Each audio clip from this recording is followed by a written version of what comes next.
Good evening. Welcome to Focus on Liberia.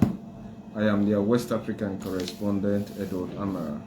Welcome to the latest development on the continent of Africa. Welcome to this all-important forum where we give you information that emanate on the continent to certain issues that affect Africa and those that are not serving to maybe ginger peace and development on the continent. Today we are here to give you updates on the current development in the Sudan. Then we also have to discuss things that happen in Eritrea, then also Nigeria. Because of what unfortunate development into the Sudan, we almost always come up with news in respect of that particular country in the Horn of Africa. First, let's see the ceasefire that was agreed by regional forces, especially regional blocs into the Sudan, have definitely been broken. And accusation and counter-accusation have been made between the two powerful men into the Sudan.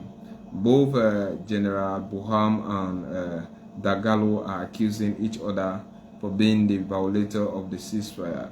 It's a disappointment on the side of UN, on the side of AU, ECOWAS, IGAD, and other international peace brokers that help to ensure that sustainable peace is being restored into the Sudan. Unfortunately, things like that are not happening.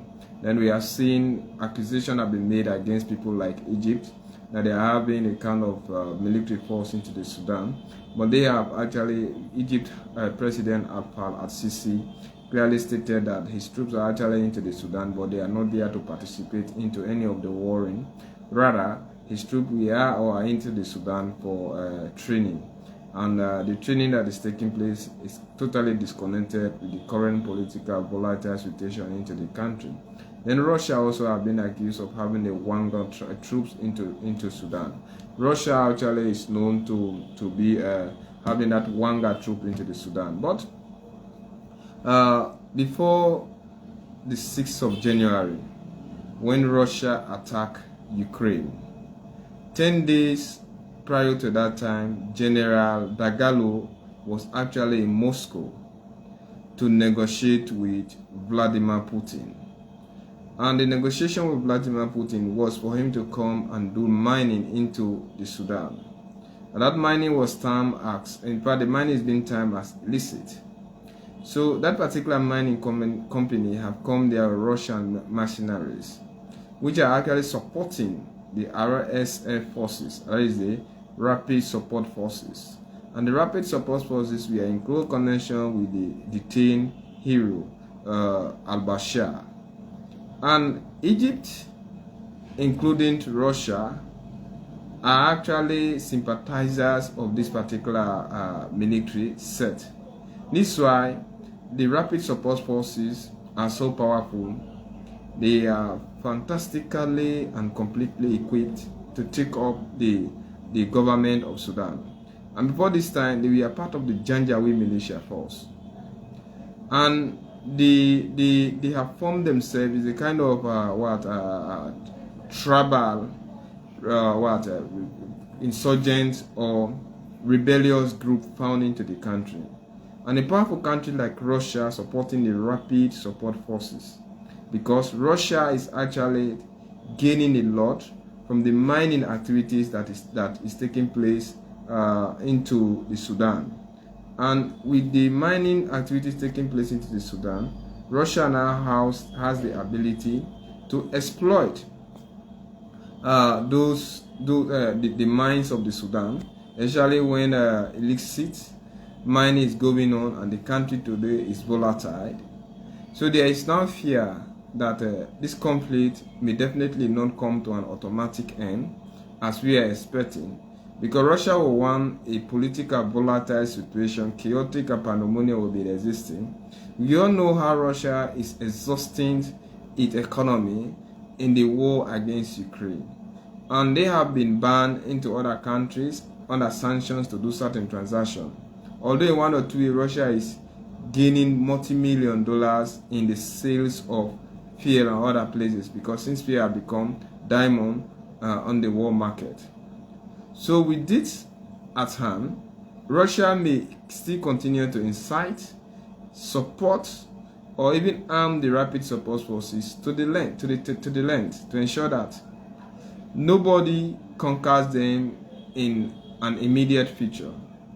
Then you are seeing both America and the UK have sanctioned. Let me not use America because America is a continent, but the USA has actually sanctioned the government of Northern Sudan.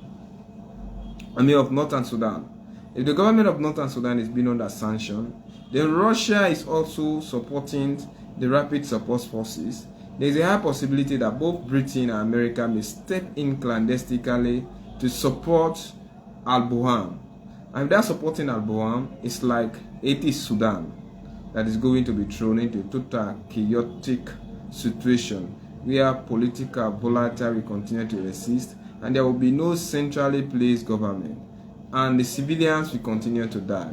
As I'm speaking, civilians are now fleeing Khartoum in thousands because the international government have not been able, or international organizations have not been able to foster peace into the country, and neither of the forces is actually willing to cease fire. Both want to ensure that they claim the leadership of the country. With those developments at hand, a civilian government being brought into power is a far-fetched idea. Anybody who thinks and feels that a civilian government can be installed into power into Sudan now should actually be daydreaming, because the military think and feel that they should be the one who own power into the country. And without a support of the military, no government can successfully lead a country, because it is the responsibility of the military to defend such country against external aggression and to even foster development, peace and law and order into the country. But that military has now abandoned a traditional role to take on power, then we are not seeing any strong development under these particular circumstances. Unfortunately, neither the US and Russia, including AU, have been able to sit down on the round table to see how things like that could come back into a single play. And IGAD is not too powerful maybe to come with peace. That is the East Africa community, because East Africa is deeply divided. You watch at Ethiopia is having war, I can say. Uganda is solving some insurgents issues. Kenya is afraid of Al-Shabaab, and it is faced with constant political protest. Then you watch like DRC has the M23 rebels. You see Rwanda, you're having a dictator in power who is a benevolent dictator. Then when you see Eritrea, of course, is the worst in terms of democracy. Ethiopia is having, as I said initially, Ethiopia is having war with the Tigrayan, and Amara is also creating some problem. Although peace has been actually brought back into Ethiopia because of some of the concessions being made by both the government of Abiy Ahmed and the Tigrayan, the TPL, the Tigray Liberation Forces. So all of this development, Chad has detained 320 soldiers of the armed forces of Sudan. According to them, they fled the Sudan in apprehensiveness, or they were afraid not to be killed by the rapid support forces. And the rapid support forces are now being deliberately supported by Russia. So everybody is now eyeing Sudan because of the gold, because of its oil. And Sudan is a very rich country. So all of these things, we may not be surprised to see that Africa will now start to involve itself into such conflict, because Sudan is being surrendered by countries who have also been doing exploitation. Like Uganda, Rwanda have on numerous occasions been accused of exploiting the mines, the natural resources into the DRC. And this time AU force is also being called upon.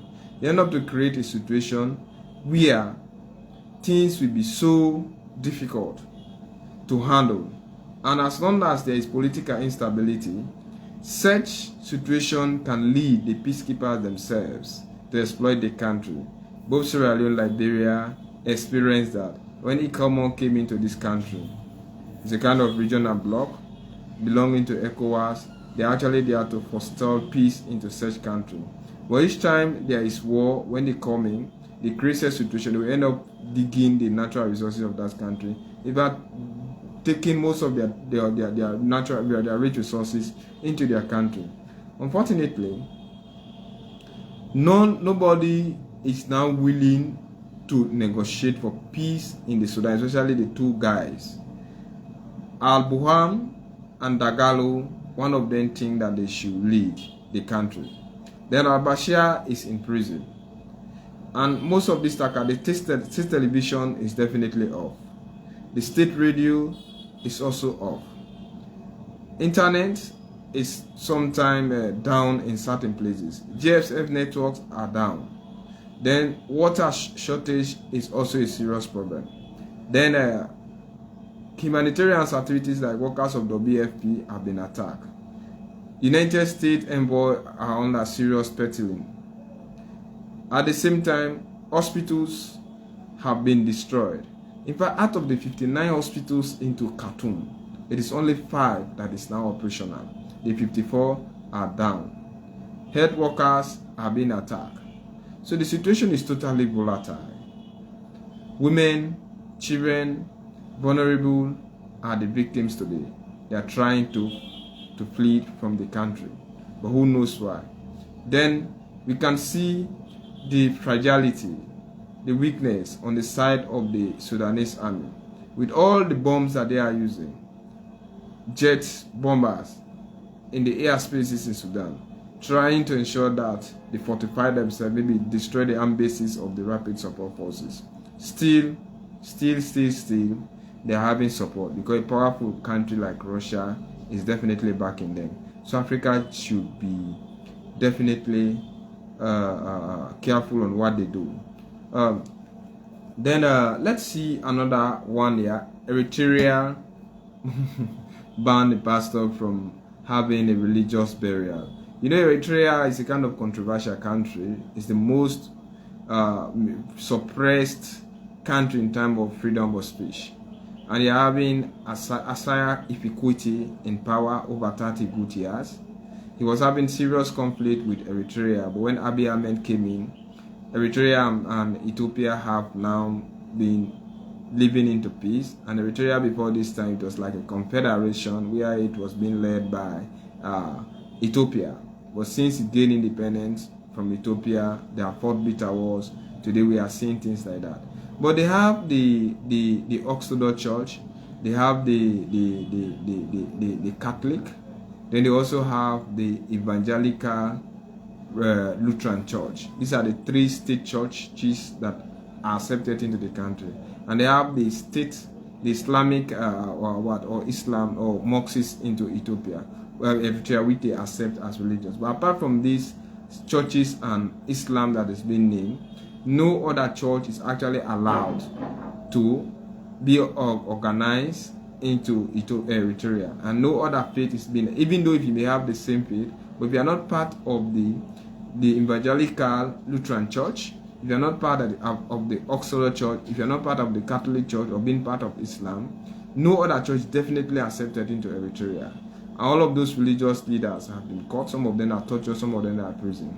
So this pastor was released 11 days ago, and now he has died into his home. But the state has actually rejected him being buried into the official cemetery into Eritrea, and they have also refused for him to be buried on any religious basis.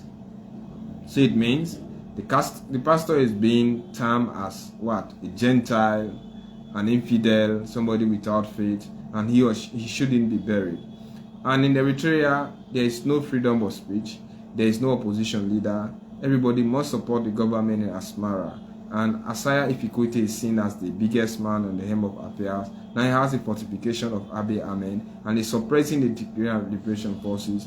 And in Eritrea, you can even be arrested. Nobody will know which unit arrest you, which prison you are being detained in. It's a very controversial thing, and we're having a serious problem into the country. Only God knows how such people like that can live.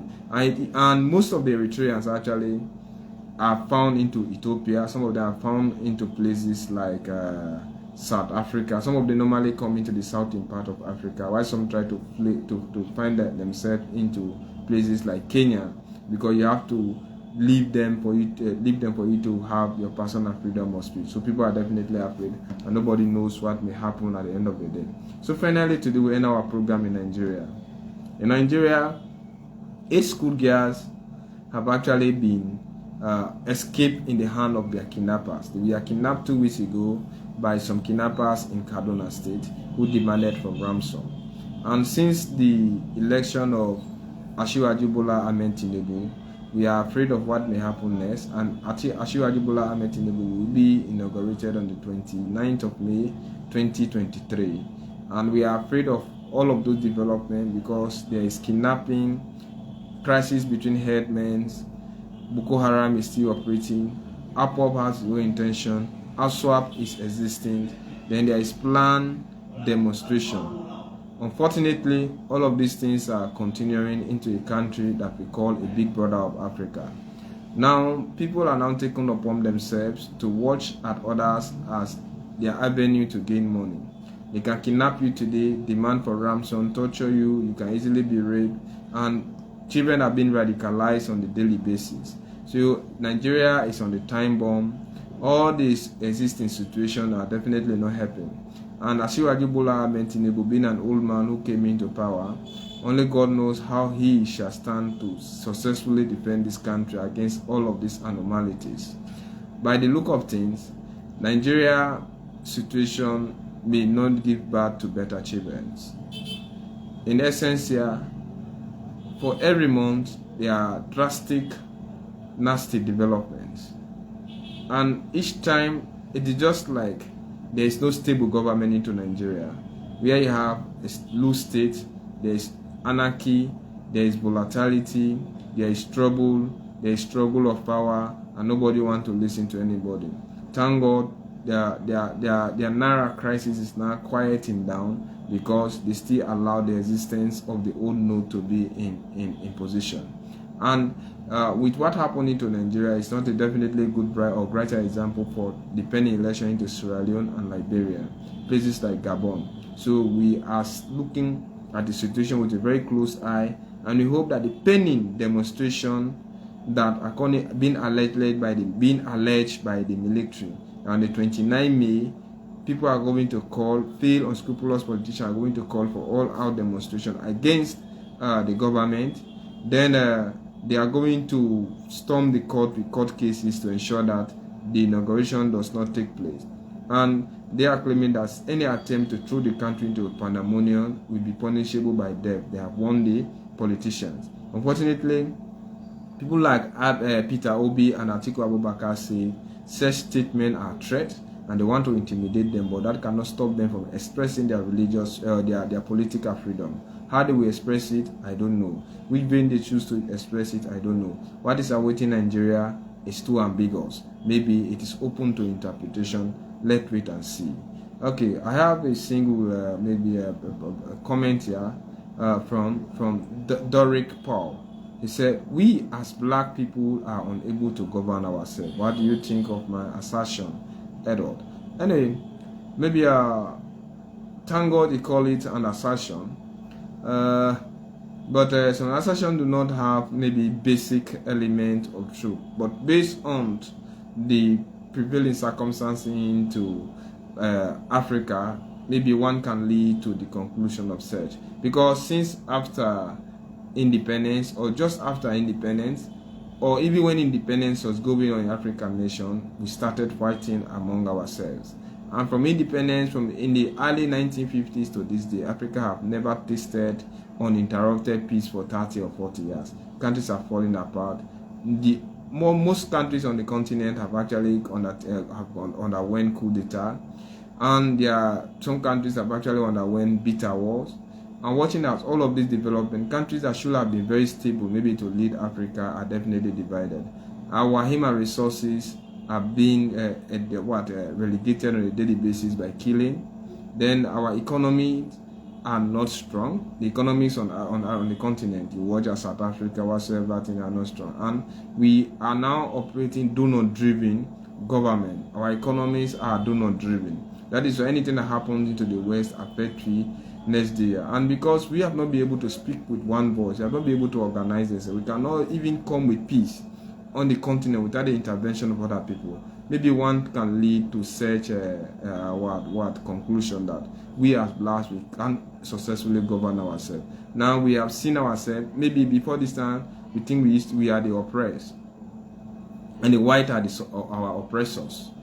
We are the oppressed, the white are our oppressors, the suppressors. But unfortunately, we still see the white as supreme, and we think that we cannot, because you have seen successful, stable democracy into other parts of on the continent.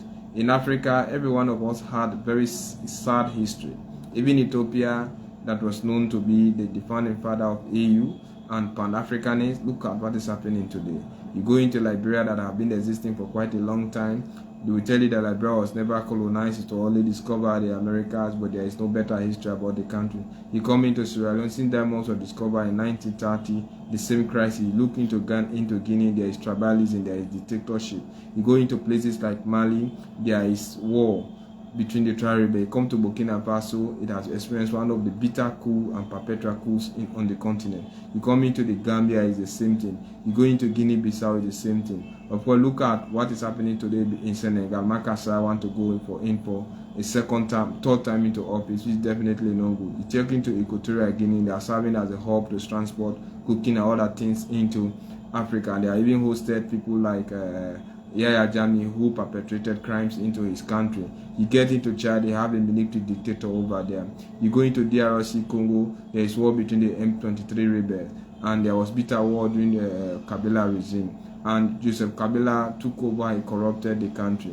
You get into Congo Brazzaville, they have Nguesso, who have been in power over 40 years. You come into Angola, you have the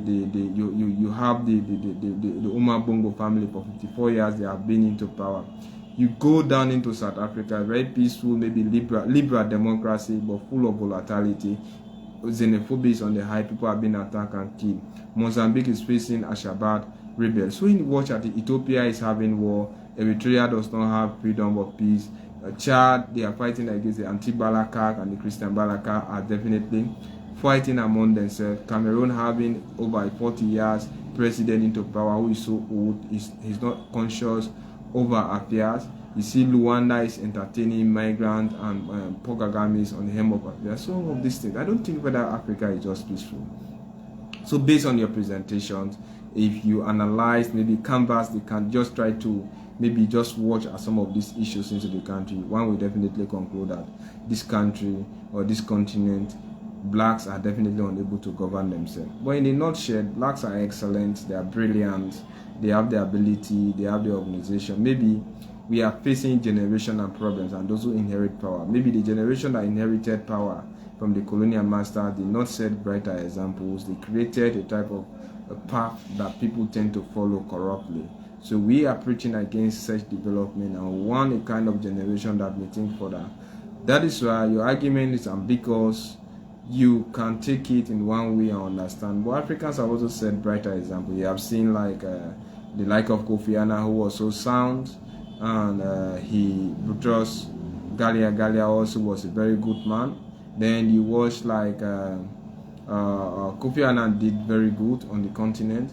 Then even Festo Mahar, or from Botswana, is another very good leader on the continent. Then you watch the like of Nelson Mandela, who the world actually was only at the detriment of Africa. Somebody will tell you that their peace, reconciliation cannot be without justice. Maybe he did it at the detriment of Africa, and just to ensure that we have peace. You see what is happening today in Zimbabwe, sanctions upon sanctions. Robert Mugabe did not accept him. I think we have the ability. We are good Africans, we are religious, we are educated, we have a very useful population. The only thing is the power ambitions, the dichotomy and difference, the dichotomy in thinking, and maybe the manner in which we try to find our solution. And the worst thing is that we choose to embrace democracy as a time democracy shouldn't have come into this country. Africa on the continent, even Europe embraced democracy, but it was not automatic. They had fascism government, they have different dictatorial government, totalitarian, socialism, all of these things. We have communism, this, that, until finally now they preach liberal democracy. But we did not pass one phase to another. We just went and get up to the peak of everything. By the time we remember that some of those things should have been amended, we are unable. I think democracy was imposed on the continent. And it is because of the imposition of democracy on our continent that is why we are facing problems like this. But Africa, we are in a long way able to govern ourselves, provided that we have a positive attitudinal change. We set practical examples. We have responsible politicians. And we do not create a situation where our citizens are going to be vulnerable. But when you watch at the vulnerability of citizens on the continent, we think and feel that anything can be done in the name of money. Today, because we are fighting ourselves, that is where we depend on international bodies to come, and these international bodies are not coming on. If there is no free aid on Africa, and they are doing everything to destabilize our continent. Anyway, thank you. It's been me, Edward Amara, focus on Liberia, West African correspondent. Congratulations to Real Madrid for having knocked Chelsea out of the UEFA Champions League. Although I'm a die-hard Chelsea fan, I'm a bit disappointed, but I think we can congratulate them. You can join us also tomorrow, because as I speak, we are about to see what maybe Man City may do with Bayern Munich. Thank you. Good day.